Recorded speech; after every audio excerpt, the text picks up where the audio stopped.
امریکہ ایران مذاکرات کے نتائج سامنے آنے لگے۔ ایران پر سے تیل کی پابندیاں ختم، کچھ منجمد اثاثے جاری، ناکہ بندی بھی اٹھا لی گئی۔ امریکہ نے ایرانی تیل کی فروخت کا لائسنس جاری کر دیا۔ ایران 21 اگست تک عالمی منڈی میں برآمدات کر سکے گا۔ ادائیگیاں امریکی ڈالر میں ممکن ہوں گی۔ امریکہ میں بھی ایرانی تیل کی برآمد کی اجازت دے دی گئی۔ شمالی کوریا اور کیوبا کو فروخت پر پابندی برقرار رہے گی۔ ماہرین کے مطابق اس فیصلے سے عالمی منڈی میں تیل سستا ہوگا۔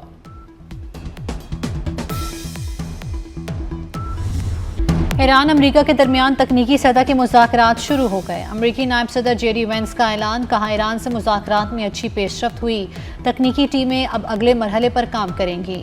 غیر منجمد اثاثوں سے امریکی اجناس خریدی جائیں گی۔ ایران IAEA معائنہ کاروں کو بلانے پر متفق ہے۔ جوہری معائنہ کاروں کی تعیناتی اسی ہفتے متوقع ہے۔ اب نائب حرمز کو باضابطہ طور پر کھول دیا گیا ہے۔ چاہتے ہیں ایران حزب اللہ کو کنٹرول میں رکھے۔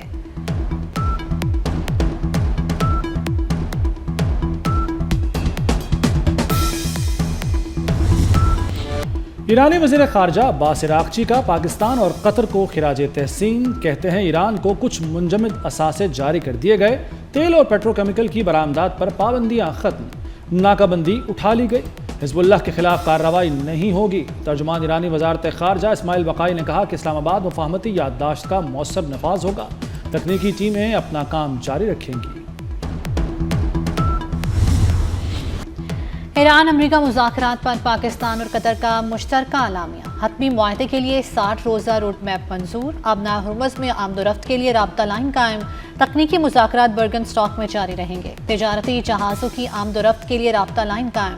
لبنان سیز فائر پر عمل کے لیے سیل بنانے پر اتفاق، ڈی کنفلکشن سیل میں 40 ممالک شامل ہوں گے۔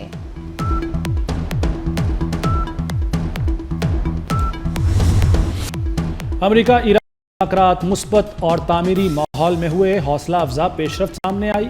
اعلیٰ سطح کمیٹی کا پہلا اجلاس کامیابی سے ختم ہوا۔ وزیر اعظم شہباز شریف کا ایکس پر پیغام، کہا پاکستان پرامن اور دیرپا حل چاہتا ہے، مکالمہ اور سفارتکاری میں کردار جاری رکھیں گے۔ وزیر اعظم کا فیلڈ مارشل کو خصوصی خراج تحسین، کہا سید عاصم منیر کی لگن، عزم اور ثابت قدمی قابل ستائش ہے۔ وزیر اعظم نے وزیر داخلہ محسن نقوی کی خدمات کو بھی سراہا۔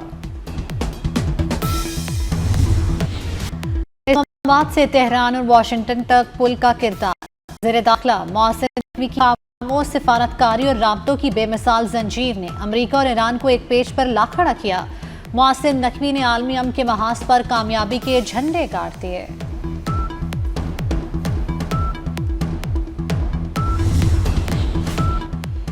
صدر مسعود پزشکیان کل پاکستان کا دورہ کریں گے۔ ایرانی صدارتی دفتر نے دورے کی تصدیق کر دی۔ دورے کا مقصد ثالثی کے لیے پاکستانی کوششوں کو سراہنا ہے۔ مسعود پزشکیان شہباز شریف کا شکریہ ادا کریں گے۔ ایرانی صدر کی سول اور فوجی قیادت سے ملاقات کا بھی امکان ہے۔ قطری وزیر اعظم شیخ محمد بن عبد الرحمن کا پاکستان کو خراج تحسین، ایران امریکہ ڈیل کے لیے پاکستان کی کوششوں کو سراہا۔ قطری وزیر اعظم نے خطے کے دیگر ملکوں کی بھی تعریف کی، کہا مفاہمتی یادداشت جنگ کے خاتمے کی بنیاد ہے، مذاکرات اور علاقائی سلامتی امور پر پیش رفت ممکن قرار دی گئی۔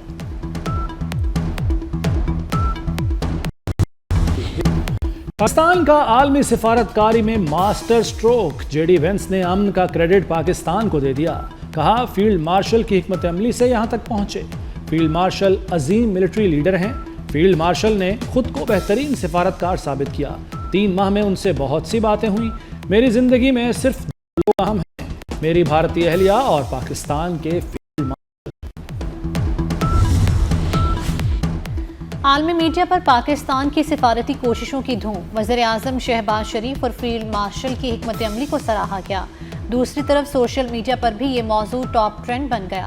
سوشل میڈیا پر مذاکرات پر دلچسپ میمز وائرل۔ ایک میم میں شہباز شریف، ٹرمپ اور اٹلی کی وزیر اعظم جارجیا میلونی کی تصویر وائرل۔ شہباز شریف کو ٹرمپ اور میلونی میں مصالحت کراتے دکھایا گیا۔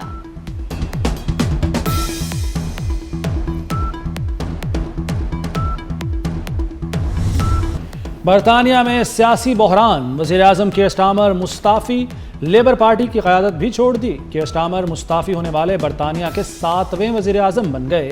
سٹارمر کا اقتدار کی منتقلی تک عہدے پر برقرار رہنے کا اعلان۔ مینچسٹر کے نومنتخب رکن ایڈی برہام نئے پارٹی سربراہ اور وزیر اعظم کے امیدوار ہوں گے۔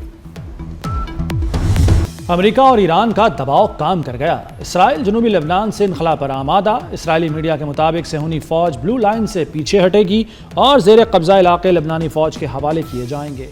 انخلا کے مقامات کا تعین مذاکرات کے ذریعے کیا جائے گا۔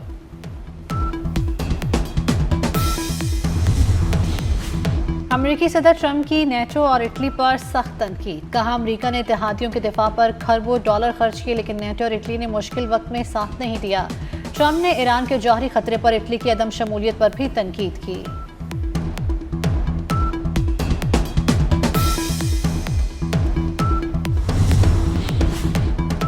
چین نے 10 امریکی فوجی کمپنیوں پر پابندی عائد کر دی۔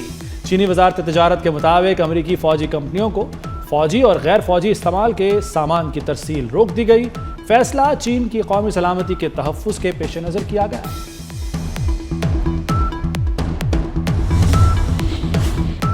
عالمی منڈی میں تیل کی قیمتوں میں کمی کا سلسلہ جاری۔ برنٹ خام تیل کی فی بیرل قیمت میں $1 سے زائد کی کمی۔ برنٹ خام تیل کی فی بیرل قیمت $79 ہو گئے۔ WTI $75 فی بیرل پر آ گیا۔ مربن آئل کی قیمت $73 فی بیرل ہو گئی۔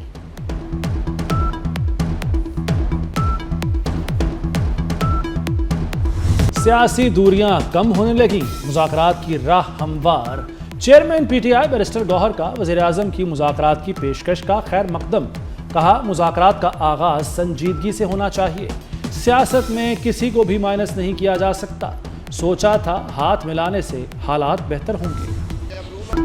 قانون کی حکمرانی کے لیے عملی اقدامات ناگزیر قرار۔ وفاقی وزیر قانون اعظم نذیر تارڑ کہتے ہیں کہ صرف تقاریر سے مسائل حل نہیں ہوں گے، اپوزیشن کو قانون سازی میں مؤثر کردار ادا کرنا ہوگا۔ عدالتی فیصلوں اور سزاؤں میں حکومت کا کوئی عمل دخل نہیں ہوتا۔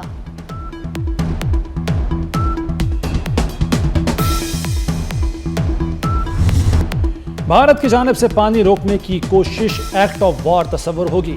وفاقی وزیر رانا تنویر نے دشمن پر واضح کر دیا۔ کہا حکومت نے زرعی شعبے میں اہم اقدامات کیے ہیں۔ فوڈ سپلائی اور قیمتیں مستحکم رکھی گئیں۔ پنجاب میں کسانوں کے لیے ٹریکٹر سبسڈی، فری ٹریکٹرز، کسان کارڈ اور قرض اسکیمیں جاری ہیں۔ سندھ میں بھی اربوں روپے کی سبسڈی دی گئی ہے۔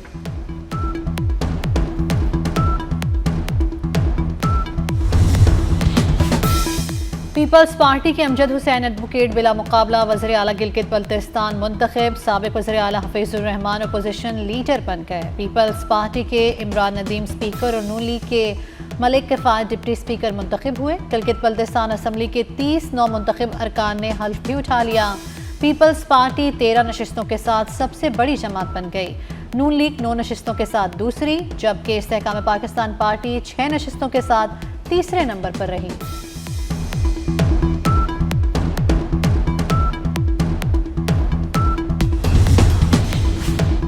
بلاول بھٹو اور عبدالعلیم خان میں رابطہ۔ گلگت بلتستان میں سیاسی تعاون پر پیش رفت۔ علیم خان نے جی بی میں مل کر حکومت بنانے کی بلاول کی پیشکش قبول کر لی۔